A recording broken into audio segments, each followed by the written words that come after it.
History. Population.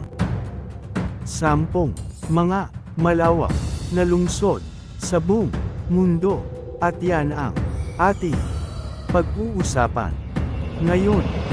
Kaibigan lamang ang may alam. At kung bago ka pa sa channel ko, huwag mo sanang kalimotang pindutin ito.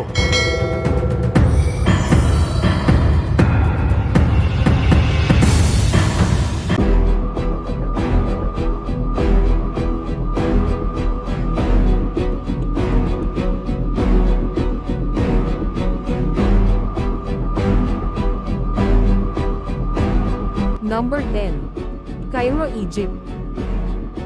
Ang lawak ng Cairo, Egypt ay humigit kumulang na 606 square kilometers, 234 square miles, ayon sa kasalukuyang mga datos.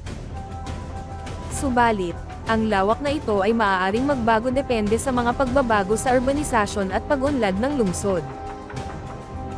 Sa huling tala ngayong 2024, ang populasyon ng Cairo, Egypt ay humigit kumulang sa 22,624,000. Subalit, tulad ng ibang malalaking syudad, ang bilang na ito ay maaaring magbago sa kasalukuyan dahil sa patuloy na paglaki ng populasyon at iba pang mga kadahilanan tulad ng migrasyon at urbanisasyon. Ang kasaysayan ng Cairo, Egypt ay mayaman at puno ng mga pangyayari na nag-anyaya ng mga tao mula sa iba't ibang kultura at nagbigay daan sa pag-unlad ng ekonomiya, politika, at kultura. Narito ang pangkalahatang kasaysayan ng Cairo. Ang lugar kung saan matatagpuan ang Cairo ay may mahabang kasaysayan bilang isang tanyag na lugar sa ilalim ng sinaunang Egypt. Ang Cairo ay itinatag noong ika-10 siglo CE bilang isang sentro ng Muslim governance sa rehiyon. Sa panahon ng Islamic Golden Age, ang Cairo ay naging isa sa mga pinakamahalagang mga sentro ng kultura, agham, at edukasyon sa mundo. Itinatag ang mga tanyag na institusyon tulad ng Al-Azhar University at ang Mosque of Ibn Tulun. Sa ika-9 siglo, itinatag ng mga Fatimid Caliphs ang Cairo bilang kanilang kabisera. Sa panahon ng Mamluk Sultanate at mamayang Ottoman, lumaki ang lungsod bilang isang sentro ng kalakalan at kalakalan sa Mediterranean. Noong ika-19 na siglo, ang Cairo ay naging bahagi ng kolonyal na pamumuno ng Britanya. Matapos ang kalayaan ng Egypt noong 20th siglo, nagsimula ang panahon ng modernisasyon at urbanisasyon sa lungsod. Sa kasalukuyan, ang Cairo ay isang pangunahing syudad sa Egypt at sa buong Middle East. Ito ay isang sentro ng politika, ekonomiya, kultura, at turismo. Ang lungsod ay patuloy na lumalago at nagbabago sa kabila ng mga hamon tulad ng kahirapan at overpopulation. Sa kabuuan, ang kasaysayan ng Cairo ay nagpapakita ng yaman at kahalagahan nito bilang isang sentro ng kasaysayan, kultura, at pag-unlad sa Egypt at sa buong mundo.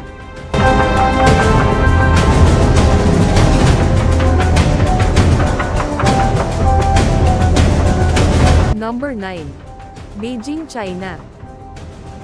Ang lawak ng Beijing, China ay humigit kumulang na 16,410.5 square kilometers, 6,336.2 square miles, ayon sa kasalukuyang mga datos. Subalit, maaaring magbago ang lawak nito depende sa mga pagbabago sa urbanisasyon at pag-unlad ng lungsod. Sa huling tala ngayong 2024, ang populasyon ng Beijing, China ay humigit kumulang sa 22,189,000.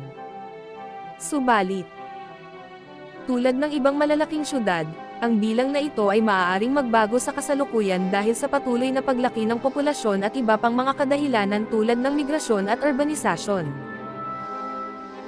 Ang kasaysayan ng Beijing, kilala rin bilang Peking, ay mayaman at puno ng mga pangyayari na nagpapakita ng yaman nito bilang isang sentro ng kultura, politika, at ekonomiya sa China. Narito ang pangkalahatang kasaysayan ng Beijing. Ang lugar kung saan matatagpuan ang Beijing ay may mayamang kasaysayan na umaabot sa libu-libong taon. Noong unang panahon, ito ay kilala bilang Yuzhou at maging bilang Zhongdo noong panahon ng dinastiyang Jin.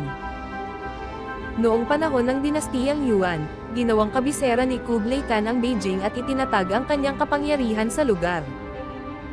Naging pangunahing sentro ito ng politika at kalakalan sa Asya. Sa panahon ng dinastiyang Ming at Qing, lumago at nagbago ang Beijing. Itinatag ng mga Ming Emperor ang Forbidden City at tinayo ang Great Wall, habang ang mga Qing Emperor ay nagpalawak ng Forbidden City at nagtayo ng mga pangunahing estruktura tulad ng Summer Palace. Sa ika-19 na siglo, dumating ang panahon ng kolonyalismo sa Beijing, kabilang ang unang digmaang Opium at digmaang Sino-Hapon.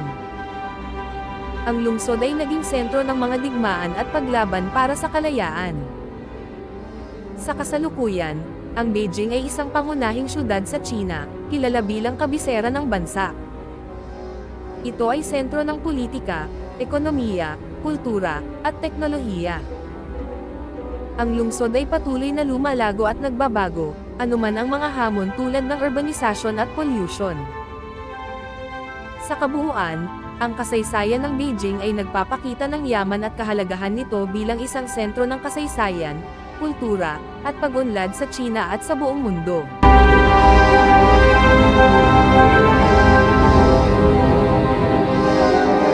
Number 8. Delhi, India. Ang lawak ng Delhi, India ay humigit kumulang na 1,484 square kilometers, 573 square miles, ayon sa kasalukuyang mga datos. Subalit, ang lawak na ito ay maaaring magbago depende sa mga pagbabago sa urbanisasyon at pag-unlad ng lungsod. Sa huling tala ngayong 2024, ang populasyon ng Delhi, India ay humigit kumulang sa 33,807,000, subalit, ang bilang na ito ay maaaring magbago sa kasalukuyan dahil sa patuloy na paglaki ng populasyon at iba pang mga kadahilanan tulad ng migrasyon at urbanisasyon. Ang kasaysayan ng Delhi, India ay mayaman at puno ng mga pangyayari na nag-anyaya ng mga tao mula sa iba't ibang kultura at nagdulot ng pag-unlad sa ekonomiya, politika, at kultura. Narito ang pangkalahatang kasaysayan ng Delhi. Ang lugar na kinabibilangan ng Delhi ay mayroon ng mga tanyag na lungsod at sibilisasyon sa panahon ng sinaunang India.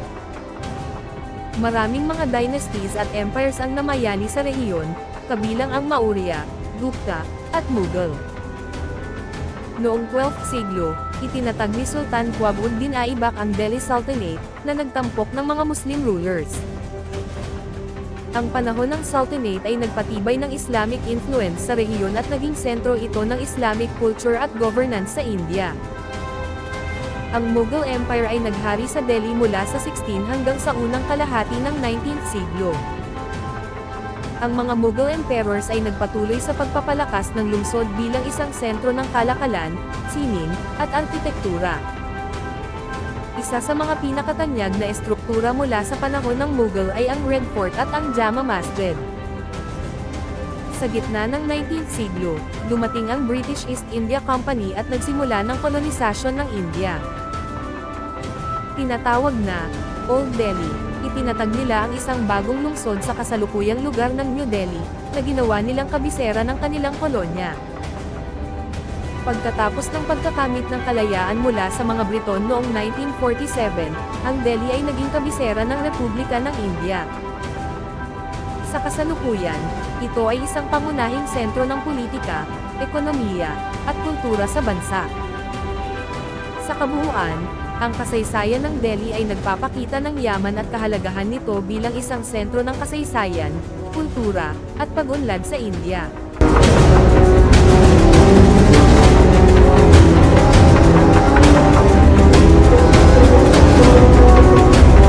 Number 7. Sao Paulo, Brazil.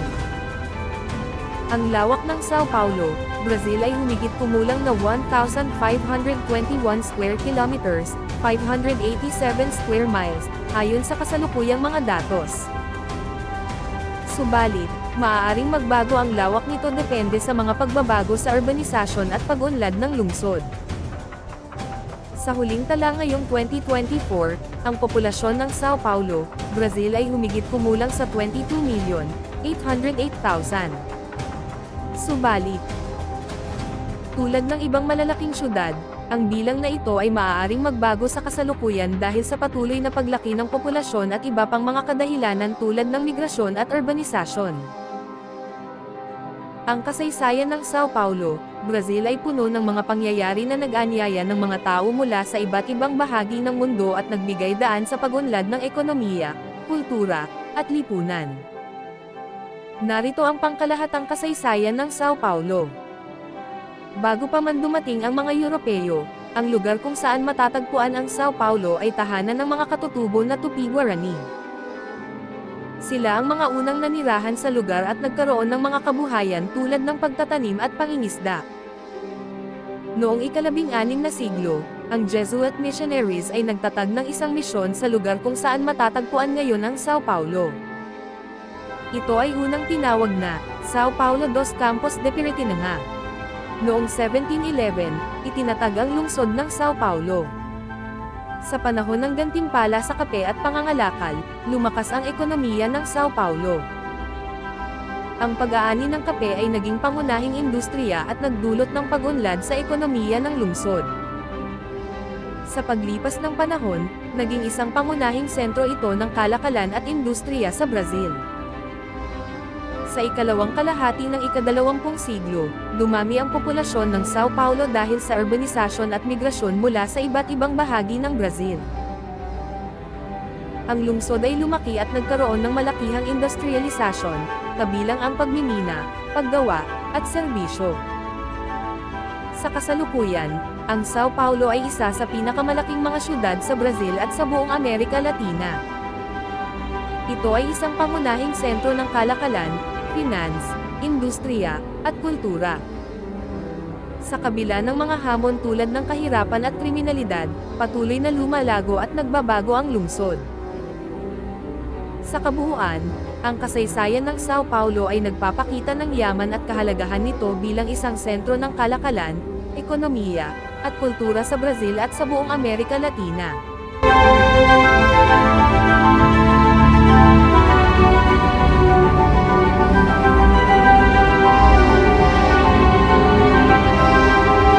Number 6. Shanghai, China. Ang lawak ng Shanghai, China ay humigit kumulang 6,340.5 square kilometers, 2,448.1 square miles, ayon sa kasalukuyang mga datos. Subalit, ang lawak na ito ay kinabibilangan ng mga nakapaligid na urbanisadong lugar at hindi lamang ang sentro ng lungsod ng Shanghai mismo. Sa huling tala ngayong 2024, ang populasyon ng Shanghai, China ay humigit kumulang sa 29,868 milyon. Subalit, tulad ng ibang malalaking syudad, ang bilang na ito ay maaaring magbago sa kasalukuyan dahil sa patuloy na paglaki ng populasyon at iba pang mga kadahilanan tulad ng migrasyon at urbanisasyon. Ang kasaysayan ng Shanghai, China ay puno ng mga pangyayari na nag-anyaya ng mga tao mula sa iba't ibang bahagi ng mundo at nagbigay daan sa pag-unlad ng ekonomiya, kultura, at lipunan. Narito ang pangkalahatang kasaysayan ng Shanghai. Noong mga unang panahon, Shanghai ay isang maliit na pampang ng ilog na naging tahanan ng mga mangingisda at mangangalakal. Sa paglipas ng panahon, ito ay naging sentro ng kalakalan sa rehiyon dahil sa kanyang geographical na lokasyon bilang isang malaking port. Sa panahon ng siglo ng 19, Shanghai ay naging pangunahing sentro ng kalakalan sa Silangang Asya dahil sa kasunduan na formal na ginawa ng Britanya, Pransya, at China. Dahil dito, lumaki ang populasyon at naging sentro ito ng kalakalan, komersyo, at kultura. Matapos ang digmaang opium at ikalawang digmaang pandaigdig, naging sentro ng industriya at negosyo ang Shanghai. Lumago ang mga pabrika at negosyo sa mga sektor tulad ng tela, paggawa ng sapatos, at elektronika. Sa panahon ng mga reforma sa China noong 1980s, inilunsad ang mga patakaran na nagbukas sa Shanghai sa dayuhang pamumuhunan at kalakalan. Dahil dito, lumakas ang ekonomiya ng lungsod at naging isa itong pangunahing sentro ng negosyo at finance sa Asya. Sa kasalukuyan, ang Shanghai ay isa sa pinakamalaking at pinakamodernong mga syudad sa China at sa buong mundo. Ito Ito ay isang pangunahing sentro ng finance, teknolohiya, kalakalan, at kultura na patuloy na lumalago at nagbabago sa paglipas ng panahon. Sa kabuuan, ang kasaysayan ng Shanghai ay nagpapakita ng yaman at kahalagahan nito bilang isang sentro ng kalakalan, ekonomiya, at kultura sa China at sa buong mundo.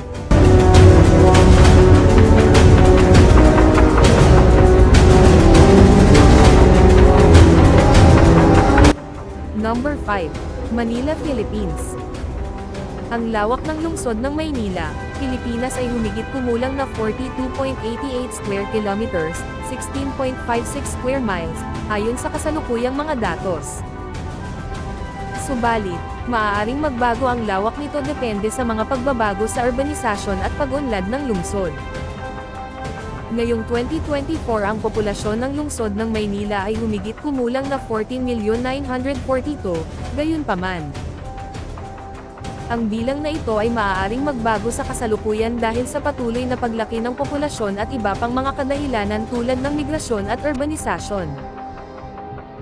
Ang kasaysayan ng Maynila, ang kabisera ng Pilipinas, ay puno ng mga pangyayari na nagpapakita ng kanyang yaman at kahalagahan bilang sentro ng kultura, kalakalan, at politika sa bansa. Narito ang pangkalahatang kasaysayan ng Maynila. Noong panahon bago dumating ang mga Kastila, ang lugar kung saan matatagpuan ngayon ang Maynila ay isang pangunahing kalakalan at puok ng mga pulo. Noong 1571, itinatag ni Miguel Lopez de Legazpi ang Maynila bilang isang kolonya ng Espanya, na ginawang sentro ng kolonyal na administrasyon sa Luzon. Sa panahon ng kolonyal na pananakop ng mga Espanyol, naging pangunahing sentro ang Maynila ng relihiyon, kultura, at kalakalan sa Silangang Asya. Itinatag ang Intramuros bilang Siyudad Murada o nakakuta na siyang sentro ng kolonyal na pamahalaan at relihiyon. Panahon ng paghahari ng Estados Unidos. Matapos ang digmaang Filipino-Amerikano noong 1898, naging sentro ang Maynila ng Amerikano pamahalaan sa Pilipinas. Pinabago ang landscape ng lungsod at ang mga institusyon sa panahon ng kolonyal na pamumuno ng Estados Unidos. Noong 1942, naging bahagi ng pampublikong kawalan ng Hapon ang Maynila, na nagresulta sa mga pagdurusa at pagsira sa lungsod. Pagkatapos ng ikalawang digmaang pandaigdig, bumangon muli ang Maynila sa ilalim ng pamumuno ng Estados Unidos. Hanggang sa kasalukuyan, nananatiling kabisera ang Maynila ng Pilipinas. Ito ang sentro ng politika, kalakalan, kultura, at edukasyon sa bansa. Patuloy itong lumalaki at nagbabago sa kabila ng mga hamon tulad ng urbanisasyon, trapiko, at kahirapan. Sa kabuuan, ang kasaysayan ng Maynila ay nagpapakita ng yaman at kahalagahan nito bilang isang lungsod na may matagal na kasaysayan at makulay na kultura.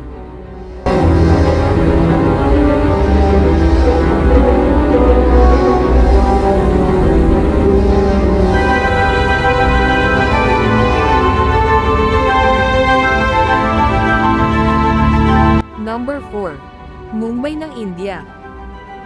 Ang lawak ng Mumbai, India ay humigit kumulang 603.4 square kilometers, 233.3 square miles. Subalit, bilang isang malaking at laging lumalaking syudad, maaaring magbago ang lawak nito sa paglipas ng panahon dahil sa urbanisasyon at pag-unlad ng lungsod. Sa huling tala noong 2021, ang populasyon ng Mumbai, India ay humigit kumulang 20.7 milyon. Subalit, ang bilang na ito ay maaaring magbago sa paglipas ng panahon dahil sa patuloy na paglaki ng syudad at migrasyon ng mga tao mula sa iba't ibang bahagi ng India. Ang kasaysayan ng Mumbai. Dating kilala bilang Bombay, ay mayaman at puno ng mga pangyayari na nag-anyaya ng mga tao mula sa iba't ibang bahagi ng mundo, nagbigay daan sa mga pagbabago sa kultura, ekonomiya, at lipunan. Narito ang pangkalahatang kasaysayan ng Mumbai. Noong ika-17 na siglo, ang mga Portuguese ay unang dumating sa lugar na kilala bilang Bombay. Noong 1661, ibinigay ito bilang kasalukuyang Maharaja ng England bilang kapalit ng pag-aasawa ni Catherine de Braganza kay King Charles II ng England. Mula noon, naging mahalagang sentro ito ng kalakalan at ekonomiya sa British India. Sa panahon ng pananakop ng Britanya, lumaki ang kahalagahan ng Bombay bilang isang sentro ng kalakalan at administrasyon. Noong ika-19 na siglo, ito ay naging sentro ng produksyon ng cotton at pagmimina, na nagdulot ng mas maraming pag-unlad sa lungsod. Pagkatapos ng kalayaan ng India noong 1947, nagkaroon ng mga reforma sa ekonomiya at lipunan na nagdulot ng mas mabilis na pag-unlad sa Mumbai. Naging sentro ito ng industriya, pang-ekonomiya, at kultura sa bansa. Sa paglipas ng panahon, naging tanyag ang Mumbai bilang isa sa pinakamalaking lungsod sa India at sa buong mundo. Ang patuloy na urbanisasyon at migrasyon mula sa iba't ibang bahagi ng India ay nagdulot ng mga hamon tulad ng urban blight, trapiko, at kahirapan sa lungsod. Sa kabuuan, ang kasaysayan ng Mumbai ay nagpapakita ng isang kwento ng pag-unlad, pagbabago, at pagsasama-sama ng mga kultura mula sa iba't ibang bahagi ng mundo.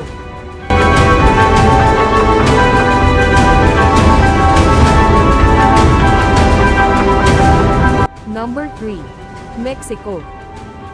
Ang lawak ng Mexico City ay humigit kumulang 1,448 square kilometers, 573 square miles, ayon sa kasalukuyang mga datos. Subalit, ito ay maaaring magbago depende sa paglipas ng panahon at mga urbanisasyon na nagaganap sa lungsod. Sa huling tala noong 2020, ang populasyon ng Mexico ay humigit kumulang 126 milyon. Subalit, dapat tandaan na ang populasyon ay maaaring magbago sa paglipas ng panahon, kaya't maaaring magkaroon ng bagong mga tala sa kasalukuyan. Ang kasaysayan ng Mexico ay mayaman at puno ng mga kaganapan. Mula sa panahon ng mga sinaunang sibilisasyon tulad ng mga Aztec at Maya, hanggang sa pananakop ng mga Espanyol at ang pagtatag ng isang kolonyal na pamahalaan, at ang paglaban para sa kalayaan at pag-unlad sa mga dekada at siglo na sumunod. Mga sinaunang sibilisasyon. Bago pa man dumating ang mga Espanyol, ang lupain na ngayon ay kilala bilang Mexico ay tahanan sa mga advanced na sibilisasyon tulad ng mga Aztec, Maya, at iba pa. Ang mga ito ay kilala sa kanilang mahusay na arkitektura, agrikultura, at sistema ng pagsulat. Panahon ng pananakop ng Espanyol. Noong 1519, pinamunuan ni Hernan Cortes ang paglusob ng mga Espanyol sa Mexico. Pagkatapos ng ilang taon ng pakikipaglaban, nag-api nila ang sinaunang mga sibilisasyon at itinatag ang kolonyal na pamahalaan ng New Spain. Ang panahon ng kolonyalismo ay dinala ang mga pagbabago sa lipunan, kultura, at relihiyon ng mga katutubo. Noong 1810, nagsimula ang Revolusyon ng Mexico laban sa pamahalaang kolonyal ng Espanya. Matapos ang ilang taon ng labanan, nakamit ng Mexico ang kanyang kalayaan noong 1821. Subalit, ang panahon ng kasarinlan ay may kasamang internal na labanan at political instability. Pagkatapos ng kalayaan, itinatag ang Republika ng Mexico. Ngunit, ang mga taon na ito ay nagtampok ng mga pagbabagong pampulitika, pang-ekonomiya, at panglipunan. Mayroong mga pag-aalsa, digmaan, at pang-aapi na nagbunga ng pagbabagong batas at politikal na sistema. Modernong panahon. Ang modernong kasaysayan ng Mexico ay nagtatampok ng mga pagsisikap para sa pag-unlad, pang-ekonomiya, at pangkapayapaan. Gayunpaman, may mga hamon pa rin tulad ng korupsyon, kahirapan, at kaguluhan mula sa mga drug cartel. Sa kabuuan, ang kasaysayan ng Mexico ay naglalarawan ng isang bansa na puno ng pagbabago, laban, at kultura na nagmula sa iba't ibang mga pinagmulan.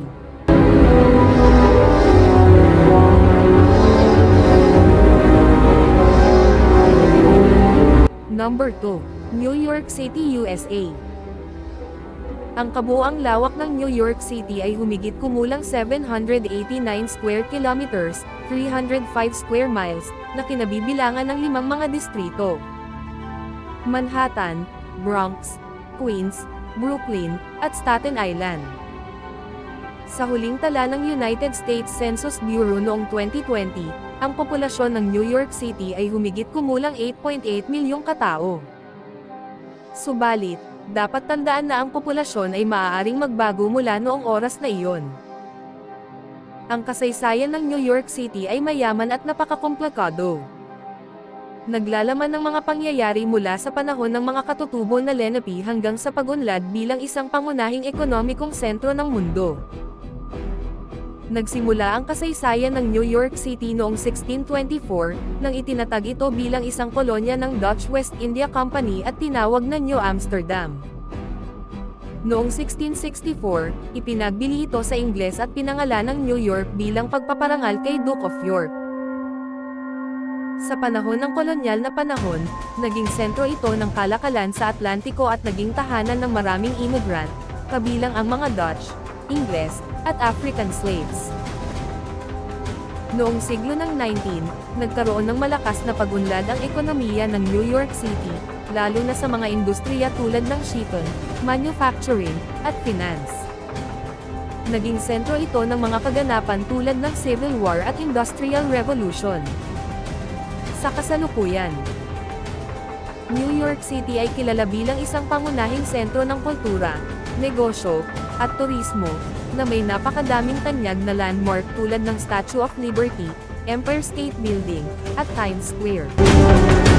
Chapter 10.